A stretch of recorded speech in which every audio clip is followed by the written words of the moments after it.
சைக்கிள்ல தொடங்கப்பட்ட ஒரு பிசினஸ் இன்னைக்கு தமிழ்நாட்டுடைய மிகப்பெரிய பிராண்டா இருக்கு. இது குட்டி ஸ்டோரி வித் சக்தி மசாலா. 1970 ஈரோடு பக்கத்துல இருக்கக்கூடிய பெருந்துறை அப்படின்ற கிராமத்துல ஒரு சிறிய சைக்கிளால கிராமமா போயிட்டு மஞ்சத்தூள் வியாபாரம் செய்ய தொடங்குறாரு டாக்டர் பி சி துரைசாமி.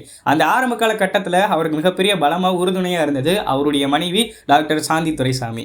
அப்போதெல்லாம் பெண்கள் வீட்டிலேயே மசாலா அரைக்கிறது வழக்கம் தான். ரெடிமேட் மசாலா அப்படின்ற ஒரு கான்செப்டை கொண்டு வந்ததோட மட்டுமில்லாம இல்லத்தரசிகளுடைய நம்பிக்கையை பெறுறது அப்படின்றது மிகப்பெரிய சவாலா இருந்துச்சு. இந்த இடத்துல டாக்டர் சாந்தி துரைசாமியினுடைய பங்கு மிகப்பெரியதா இருந்துச்சு. ஏன் அப்படின்னா சுவையிலும் தரத்திலும் எந்தவித சமரசமும் இல்லாம வீட்டினுடைய சமையலறைக்கு ஏற்ற தயாரிப்புகளை உருவாக்குறதுக்கு அவங்களுக்கு மிகப்பெரிய ஒரு உறுதுணையாக இருந்தது.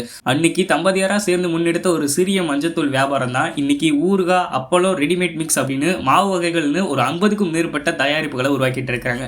இந்தியாவை தாண்டி அமெரிக்கா, ஆஸ்திரேலியா அப்படின்னு உலகெங்கும் உள்ள லட்சக்கணக்கான வீடுகளுடைய சமையல் அறைகள்ல சக்தி மசாலா ஆட்சி செய்யுது. சக்தி மசாலாவுடைய மாபெரும் வெற்றிக்கு இன்னொரு முக்கிய காரணம் இந்த தம்பதியினுடைய மனிதநேயம். தங்களுடைய நிறுவனத்துல பல நூறு மாற்றுத்திறனாளிகளுக்கு வேலை வாய்ப்பு வழங்கினதோட மட்டுமல்லாம அதோட சக்தி தேவி அறக்கட்டளை அப்படின்றது மூலமா லட்சக்கணக்கான மரக்கன்றுகளையும் நட்டு வச்சு இயற்கையை வளர்க்குறாங்க.